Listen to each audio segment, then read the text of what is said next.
Welcome to the Business Wisdom Podcast, where business strategist Clive Enever shares his inner business wisdom with you.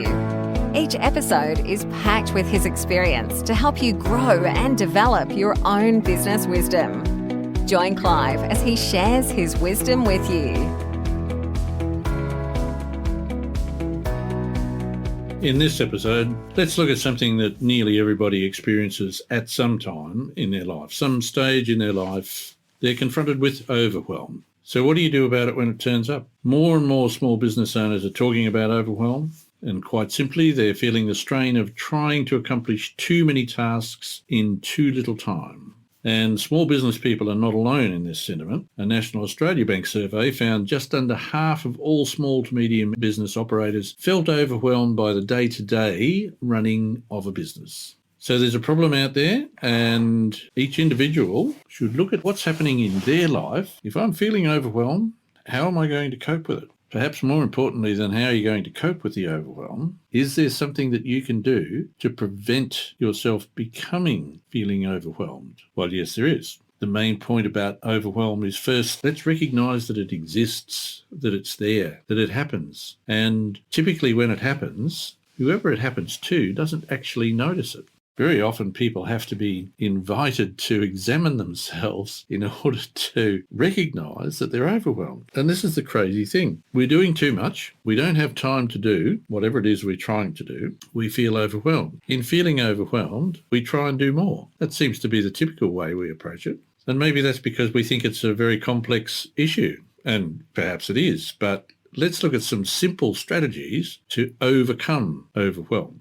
First off, we've recognised that it's trying to do too much in too little time. Maybe we're looking at this great big job, and how can we possibly do that? Goodness me, it's going to take forever. Trying to do stuff.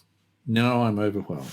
Let's break the task down. Break it into smaller tasks. Create shorter periods of time. Create lesser sized tasks so that you can have milestones that can be accomplished within a realistic time frame. In order to make this work really, really well, write it down. Create a plan of how you're going to tackle this great big task by undertaking small tasks, stepping stones on the way to achieving the greater outcome. In that way, when you achieve these smaller tasks, you can actually feel that you've done a good job, that you've achieved something.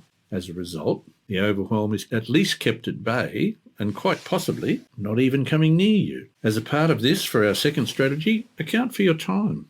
Many of us are so busy doing the job we forgot about looking at the time. Maybe we've spent all day on something that we should have spent half an hour. So write down what we're going to do, put time limits on it, spend that time on that task, and then leave it and get on to the next one. Typically, if we spend far too much time on a particular task, we're then going to recognise that we haven't done any of the other tasks, and that's where the overwhelm comes in. Another strategy that you might look at, which many people, particularly in small business, overlook, is to ensure your price reflects the workload required to deliver the product or service that you provide to your customer.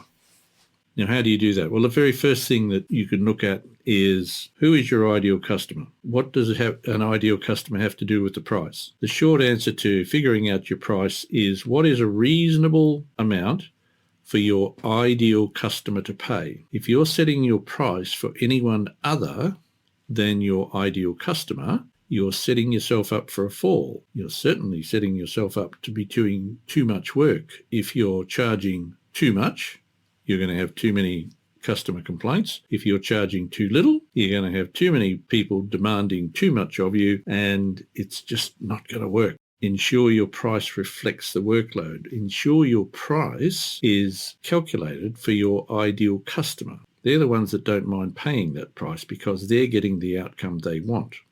A fourth strategy, look to make the tasks less difficult. Simplify the tasks. There's a host of business tools available to simplify common tasks just through the technology that exists today. And there's more and more technology becoming available. Take a little time, look to the technology. Can the technology help you create a better outcome? Simplify the tasks. Perhaps you're doing things that a computer can do for you.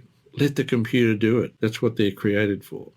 A fifth strategy would be to outsource or delegate. If you have staff, the reason you have staff is for them to do a job. If you're trying to do their job, let's not do that. Let's hand the task over to the appropriate staff member. If you don't have staff, there are many, many people that you can outsource many, many tasks to. Have a look at that. Many of us, of course, want to keep doing our books. A bookkeeper can probably do the task in a quarter or even a tenth of the time that it takes somebody who's not a bookkeeper. Examine the opportunity of having somebody else do the tasks that you're doing. You might very well find that you'll save money because you're going to get back your time. You might even get your life back. Other people are doing the task. They might even do it better than you in much shorter time and won't charge anywhere near what it's costing you.